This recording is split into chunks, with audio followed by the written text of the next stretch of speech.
Good morning, children. Today we are going to conclude the lesson, that is water resources, Indian rivers and water resources. So, what is you see here? Narayana life classes key updated 27th dated key of class 10th. Class 10th 27th dated key of Narayana live classes. The topic is Indian rivers and water resources. Today we are going to conclude this lesson. We will be coming to the last part, that is what we have learned in this class.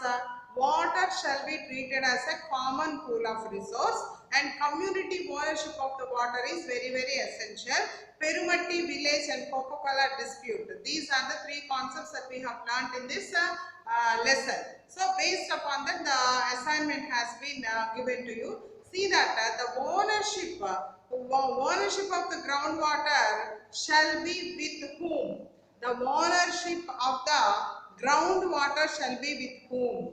With whom is the ownership of the groundwater? The groundwater shall be with the community. With the community. The ownership shall be with the community. This is the first question answer. So, the ownership of the groundwater shall be with the community. And at the same time, that is you have to, the second one also based upon the data, that is concluding the data. That is, you know very well, underground water is dug up with the tube wells. Underground water is dug up with the tube wells. Then how do we take the surface waters? How do we take the surface waters? Means we will take the surface waters from tanks, from lakes, from ponds, from rivers. All these are the, from these areas, by digging the canals for the rivers or by digging the channels for the tanks or the lakes. From there we will be taking the water. So that means what is the answer? Answer is the canals or the channels. Canals or the channels is the answer for that. Okay. And the next one is see, community ownership. You have to correct the given statement. Listen to the statement carefully. Community ownership of the water is necessary because water is a static resource. Water is a static resource. So, do you think that the water will not move at all? No. Water will be moving. Hence, water is a flowing resource. So, what you have to correct in the given statement? Community ownership of water is necessary because water is a flowing resource. So, the third question is, water is a flowing resource. That is the answer for that. Water is a flowing resource. And the next one is, you see here, that is the water is very essential for the life of the people. So, but how much of water is available? In a tube well, suppose we are digging the water from the underground. So, for a tube well, how much water is depending upon? How much water is available? On what factors does it depend? They have different factors, that is like the rock. Suppose pervious rock is there, more water can be stored. Impervious rock is there, so lesser amount of the water. So, whether that is pervious or impervious, rock formation. Next one is the amount of the rainfall that is received by that particular area, or the recharging capacity of that particular area, and surface waters. All these are the factors that will be affecting the amount of the water that can be used or that can be consumed by a tube well. So the fourth question answer is 1, 2, 3 and 4. All are the options. So 1, 2, 3, 4 are the options for these factors responsible. What are the factors that are responsible? Rock formation, rainfall, recharge, surface waters. Everything is the one. Now children, why always we should consider the water as a common pool? Why we should consider that water shall belong to all? Common pool means why it should be considered that it should belong to all. What is the reason? Very simple children. Very simple. Everyone has a right over the water. Everyone has a right. The first one is everyone has a right. First thing, and second thing, what that the use by one, affects the use of all.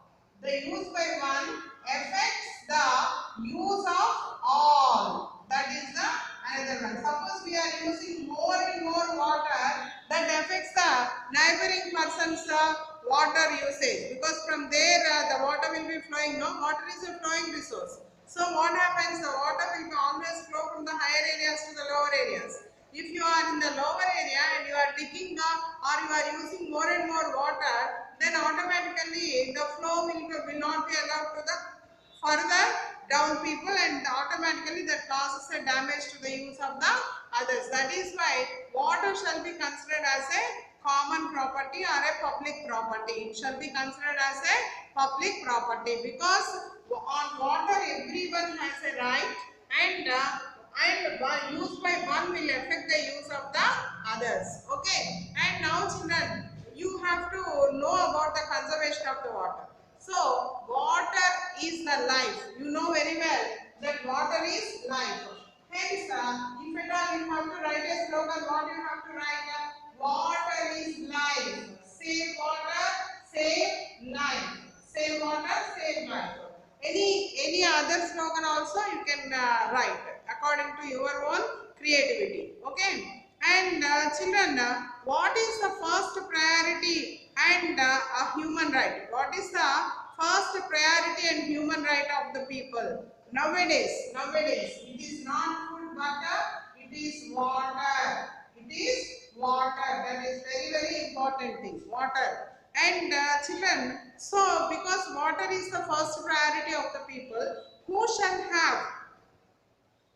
have the control over the groundwater? Which institution shall have the control over the groundwater? Whether that is individuals or the government. So definitely Panchayat Raj institutions, because in the urban institutions or in the rural institutions, if it is Panchayat Raj institutions, they know what is the availability of water, and they can have the control. Means definitely that will be of useful to the people. That is why Panchayat Raj institution shall have control over the underground water resources, children. And next one is see, what is the main challenge nowadays the people are facing? What is the main challenge nowadays the people are facing? The main challenge is the judicious use of the water. The judicious use of water. Not a drop should be more, not a drop should be less. They should meet their requirements, but at the same time should not compromise the needs of the others and also the future generation. If that is so, we can say that that is the wonderful or judicious use. So now the challenge in front of the common man is this judicious use of the water, right? Now children, you know very well that the water laws are made during the period of 1950s like that. So we can say very clearly that the water laws are inappropriate and outdated. Inappropriate and outdated. So you just explain the statement. Explain the statement. How you can explain the statement? First one is because they were made at a long back. They were made at a time of 1950s. That is the first one. And second one is the needs are increasing. The needs of the people, because at that time the needs are very limited. Only agriculture, only that is domestic uses. But now industries have come and even the population also have increased. So due to that, as the needs are increasing, we need to change the water laws. And at the same time, another one, that is not only needs, but the population is also changing. Population is also changing. Hence, we need to change that. that. And at the same time, because the water usually is considered as a individual property, they are extracting it very much. But instead of that, if we have to consider that as a community property, that will be of highest benefit. So it is very essential to change the laws according to the need, children. So we can say very clearly that the water laws are inappropriate and outdated, because from a very higher areas, when the water is flowing down, because water is not restricted to a single state, it is connecting four or sometimes even more than four states. Like Ganga is there. Ganga is flowing from Uttarakhand, Uttar Pradesh, Bihar, West Bengal, all these regions it is flowing. So there are water disputes in between these states. Why? Because the water laws are dated long back and they are not suitable to the needs of the present day. In the same manner, Karnataka, Tamil Nadu, Telangana, Andhra Pradesh, they are involved in the disputes of river Tungabhadra. So these are the different things, children, that you need to explain with the help of this statement. Okay, children, tomorrow we will meet with one more assignment key. Until then, children, good evening. Thank you.